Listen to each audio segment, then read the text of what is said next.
क्या है ये? तुम्हारी अपनी पसंद खीर। खीर? हाँ? नहीं, ये बना है मेरे लिए। क्यों? मीठा बंद शक्कर की बीमारी है। ओह, डायबिटीज है? Hi everybody, welcome to Qurius. Diabetes has emerged as a major public health concern in India with a significant number of individuals affected by the condition. As the second largest country in terms of number of people with diabetes, India faces numerous challenges in combating this chronic disease. With 101 million of the world's 357 million diabetics, India is the second largest hub of the disease globally as reported by International Diabetes Federation. Let's look into the prevalence, factors contributing to its rise, and the initiatives undertaken to address the growing burden of diabetes in India. The ubiquity of diabetes is now the headline news. In India, Union Minister Nitin Gadkari, late Sushma Swaraj, and late Arun Jaitley had gone under the knife for diabetes-related complications. Former and current chief ministers like Devendra Fadnavis, Arvind Kejriwal, Amarendra Singh, and K. Chandrasekhar Rao has sought treatment for diabetes. It is said that the secret behind current Home Minister Amit Shah's 20 kg weight loss is pretty much the same.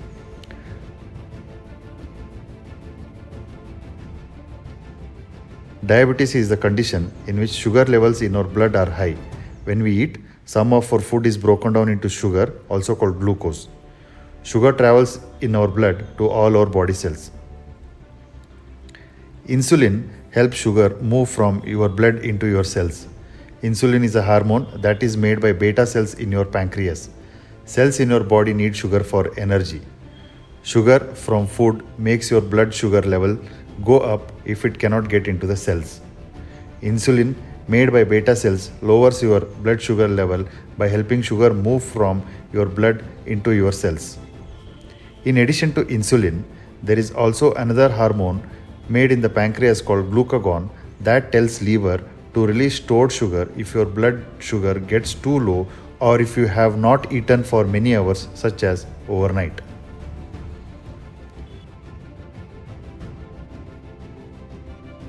The most common type of diabetes are type 1 and type 2. In type 1 diabetes, the body makes little or no insulin. So, people with type 1 diabetes must take insulin every day.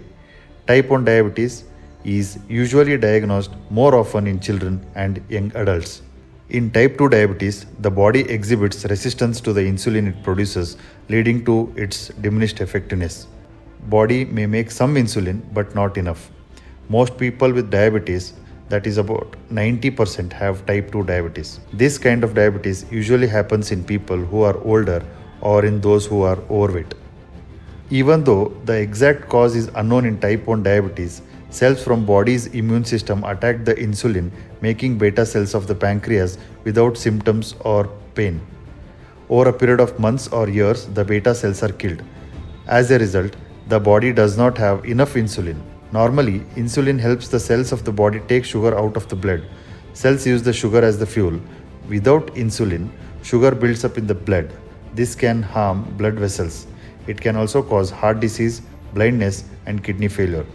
To keep these things from happening, people with type 1 diabetes take insulin several times a day. Most people with type 1 diabetes are diagnosed around the age of 12. In type 2 diabetes, the body either does not make enough insulin or is not able to use it properly. Type 2 diabetes usually begins with insulin resistance.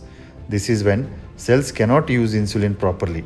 The diagnosis of diabetes is given when not enough insulin is available, either because the pancreas can no longer keep up with the demand or because the body cannot use the insulin that is produced. Cell walls have little locks called receptors.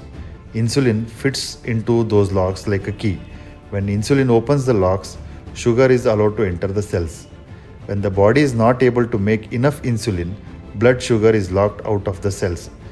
Sometimes the locks change in shape. Then the insulin can no longer fit into them. Either way, blood sugar is locked out of the cell. It stays in the bloodstream and can become too high, causing hyperglycemia. which can lead to symptoms of diabetes. Accounting for around 90% of all the diabetes, type 2 diabetes is the most common type of diabetes. Changes in diet and physical activity related to rapid development and urbanization have led to sharp increase in people with type 2 diabetes. Previously, mainly older adults developed this condition. However, due to rising level of obesity, sedentary lifestyle, and poor diet, type 2 diabetes is increasing in children, adolescents, and younger adults as well.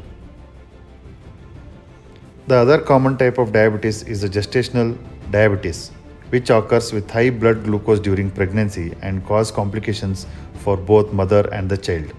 During pregnancy, an organ called the placenta develops in the uterus. The placenta connects the mother and baby and makes sure the baby has enough food and water. The placenta also makes several hormones.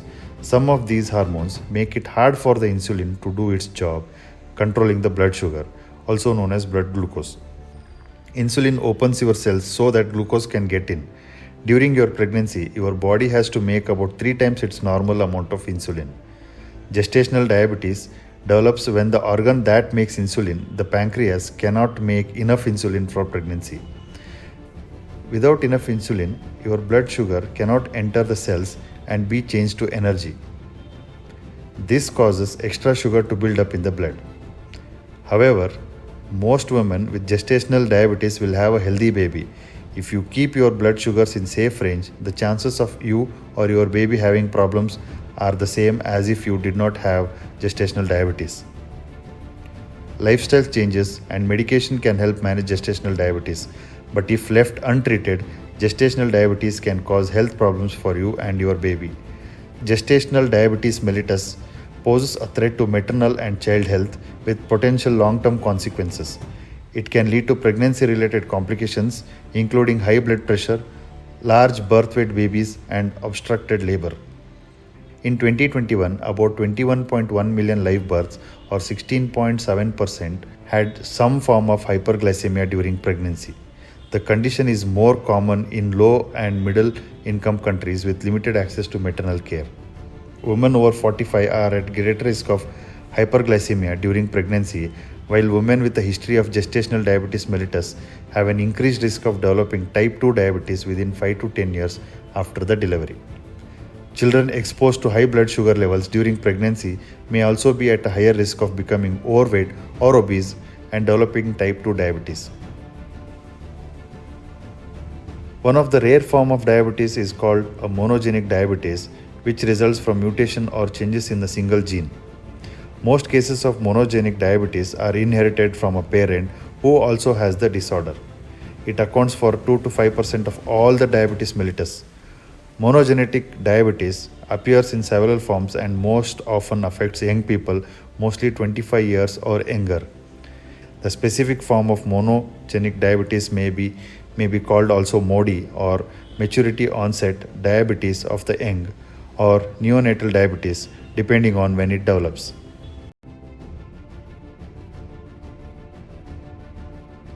Indians have higher genetic susceptibility to developing diabetes.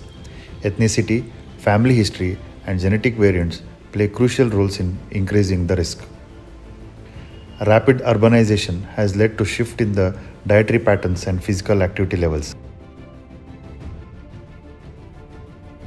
The consumption of high caloric diets, saturated fats, processed foods, and sugary beverages, coupled with the decrease in physical activity, has contributed to the rising incidence of diabetes.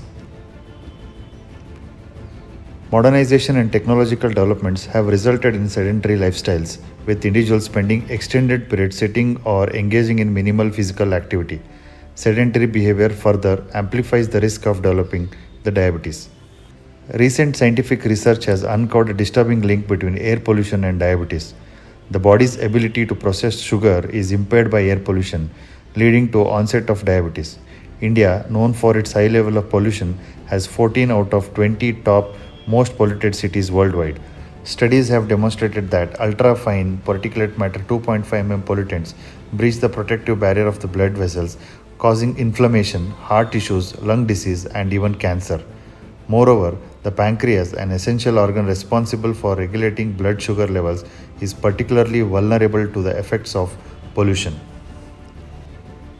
from excess sugar in blood, including heart disease, chronic kidney disease, stroke, tuberculosis, cancer, Alzheimer's disease, dementia, and cataracts. 25 years ago, diabetes did not feature in top 30 causes of life years lost to premature death or disability in India. Today, it stands at 9th position.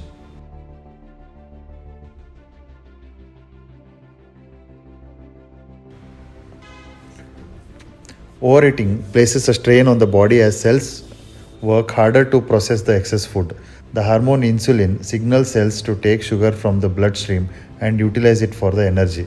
However, continuous overeating can cause cells to become resistant to insulin, resulting in elevated blood sugar levels and the conversion of some sugar into fat. In response, the body produces more insulin to manage the excess fat, leading to the storage of fat. Returning to the regular diet and exercise can help normalize blood sugar levels. However, the prevalence of overweight adults in India has doubled in the last 25 years, indicating the increasing challenge of obesity. These statistics highlight the concerning rise in the obesity rates in India and its impact on insulin resistance, blood sugar levels, and overall health. In the last 15 years, the number of young people with type 2 diabetes has gone up exponentially. Typically, in metro, about 20% people are diabetic by the age 40 and at the age 60, a staggering 40%. If you go to a cardiac ward of the hospital, you will find that 65% patients going through bypass surgery are diabetic.